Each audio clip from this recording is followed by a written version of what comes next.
L'invité de la matinale. KTO Radio. C'est une tendance dont on parle peu, mais qui est bien réelle. Le nombre de personnes de culture musulmane qui se convertissent au christianisme est en augmentation ces dernières années. Une dynamique qui soulève des nécessités d'accompagnement et d'intégration dans l'Église catholique. Notre invité ce matin y travaille, Vincent Némon. Bonjour. Bonjour Maxence. Merci d'être avec nous en studio ce matin. Vous êtes le directeur de la mission Ismeri, la mission Ismeri qui existe depuis 2020, je crois, qui rencontre, sensibilise et accueille les convertis musulmans. Parlez-nous un peu de cette mission pour débuter. Oui, alors c'est une association qui existe depuis effectivement 4 ans, qui s'est donnée comme mission d'engager un dialogue en vérité, en amitié, avec les musulmans ou les personnes issues de milieux musulmans en France. On y reviendra parce que ça fait changer les chiffres, cette distinction d'appellation. Et avec cette idée que il faut, nous en tant que catholiques, qualité de catholiques, nous devons annoncer le Christ. Alors lorsque nous sommes en dialogue avec des musulmans, on se rend compte que on va dire que le courant passe, en tout cas que la transcendance à laquelle sont habitués les musulmans nous permet de rentrer dans un dialogue avec eux sur les questions de religion. Et puis on se rend compte que beaucoup de musulmans sont touchés par le message que nous laissons passer. Et le nombre de conversions, effectivement, est impressionnant. C'est des gens qui font des premiers pas, qui se questionnent sur leur propre religion, et puis surtout qui découvrent le Christ et qui font ce chemin de conversion. On va y revenir, qui n'est pas facile. On revient sur cette tendance. Justement, vous dites que le nombre de convertis musulmans au christianisme augmente en France, c'est-à-dire combien sont-ils en proportion chez les catéchumènes catholiques ? Alors écoutez, vous savez, vos auditeurs le savent, que le nombre de catéchumènes adultes, le nombre de baptisés adultes en France augmente tous les ans depuis maintenant plusieurs années. Donc mécaniquement, on va dire que le nombre de convertis issus de l'islam dans cette population augmente aussi. Il y a quelque chose de statistique là-dedans.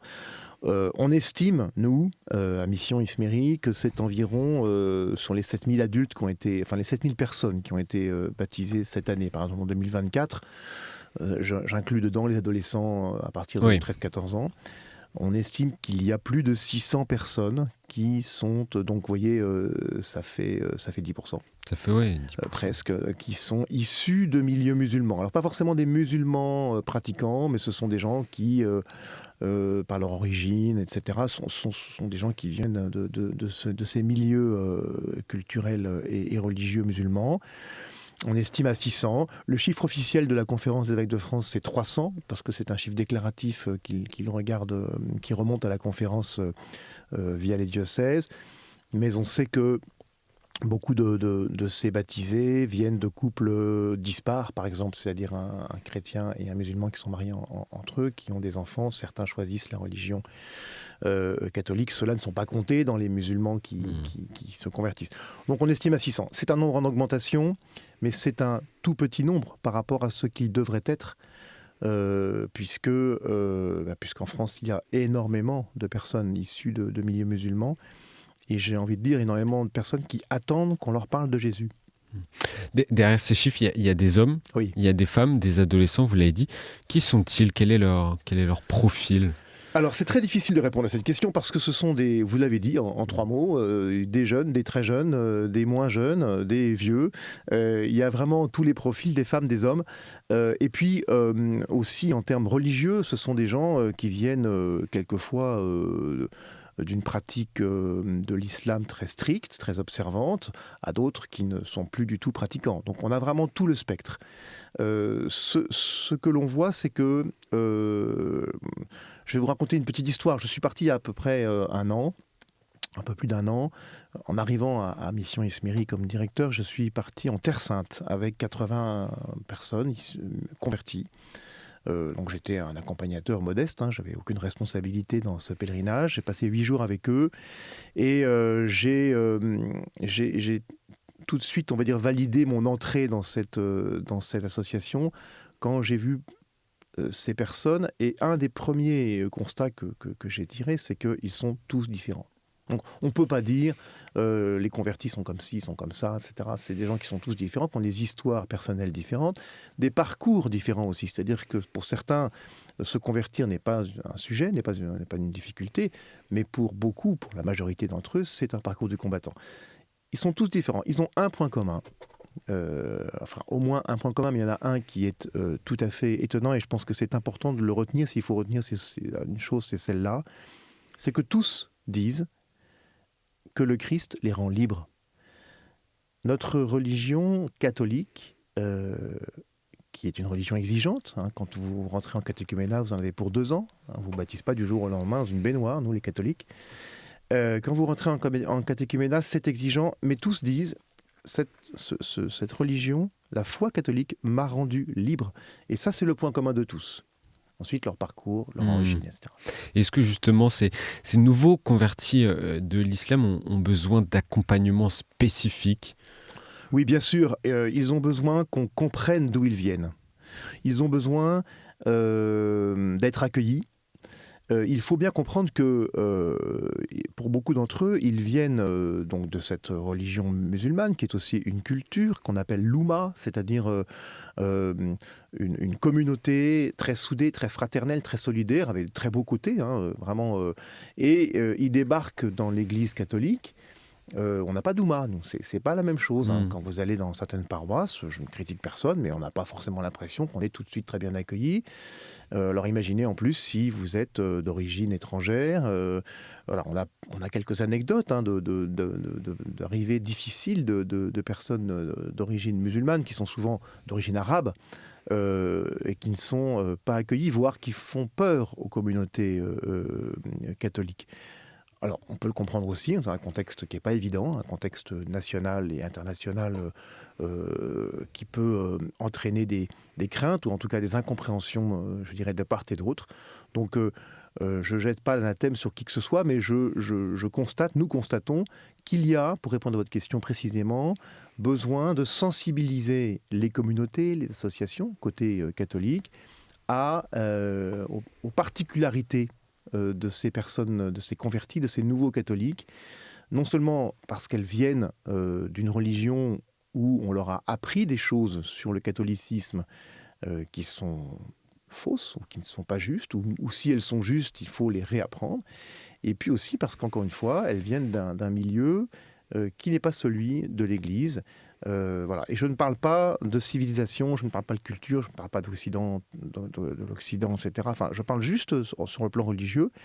Donc, on voit bien qu'il y a des formations à apporter. Nous avons des formations aux communautés paroissiales. Oui, absolument. Mission Esmeri avance sur 2 jambes. Il y a le terrain physique avec des bénévoles qui vont dans la rue et qui font de l'évangélisation, et puis Internet depuis maintenant quelques mois où les filets ramènent beaucoup de poissons. Mais on voit bien que sur les 2 terrains, il y a besoin d'être un petit peu formé. Vous êtes catholique, vous rencontrez un musulman dans la rue avec qui vous allez parler de Dieu. Lui a appris des choses, ou en tout cas, on lui a peut-être dit des choses sur notre religion, et il faut savoir répondre. Si on vous dit que vous êtes polythéiste parce que vous avez 3 dieux, la Trinité c'est 3 dieux, il faut faut pas être un théologien de haut vol pour pouvoir répondre, mais il faut quand même avoir quelques clés de réponse et pas dire, comme parfois on l'entend, oh, c'est un mystère, personne ne comprend, mais c'est quand même bien. Non, il faut avoir un tout petit peu. Quand un musulman pense que Marie, la Vierge Marie, c'est Myriam, c'est la même chose, c'est la même personne, non. Il faut avec douceur, pouvoir discuter, expliquer que c'est pas la même chose, que Issa n'est pas Jésus. Alors pour le musulman, Issa est Jésus dans la tradition musulmane, mais l'incarnation de notre Dieu, les musulmans n'y croient pas, ils ne pensent pas que Issa est mort sur la croix, etc., etc. Donc il faut connaître ce qu'ils connaissent, et puis on le voit bien, travailler au contact des musulmans, c'est l'occasion pour beaucoup de catholiques de réapprofondir ou de réapprendre leur propre religion. Justement, j'allais vous poser la question, vous anticipez un peu, mais c'est très bien. Qu'est-ce que ces nouveaux convertis venant de l'islam peuvent justement apporter aux catholiques ayant grandi dans une culture judéo-chrétienne ? Alors, ils amènent la pêche. En fait, c'est ça.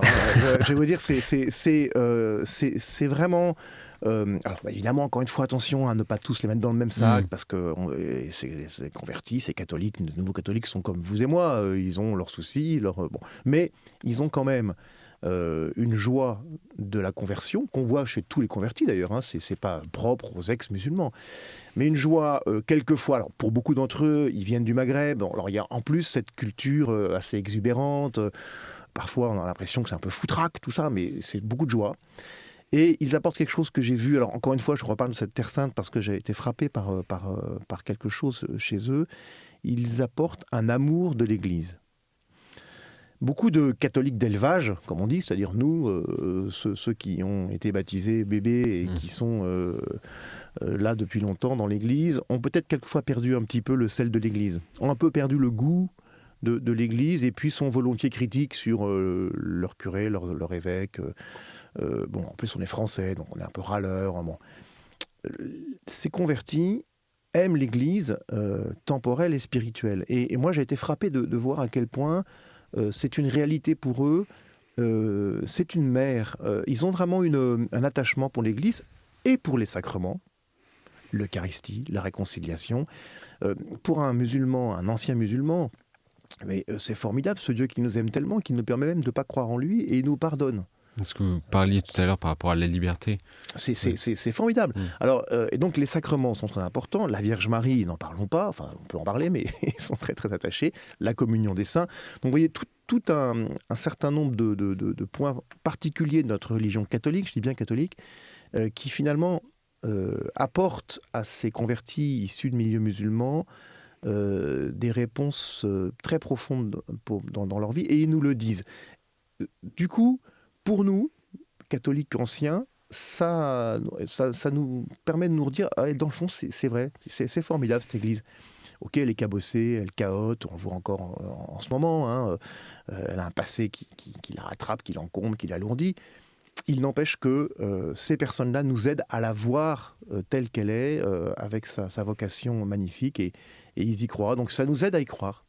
Et en quelques mots pour terminer, Vincent Némon, pour vous et pour la mission Ismeri, quels sont vos projets de développement dans les prochains mois, prochaines années? Qu'est-ce qui est important pour vous? Alors, ce qui est important, c'est la rencontre. La rencontre, c'est le nom du média qu'on a lancé il y a à peu près un peu moins d'un an maintenant, un média sur le web multicanal, une appli, la rencontre radio, on la trouve sur toutes les bonnes plateformes pour la télécharger, une radio, parce que c'est important la radio, n'est-ce pas, Maxence?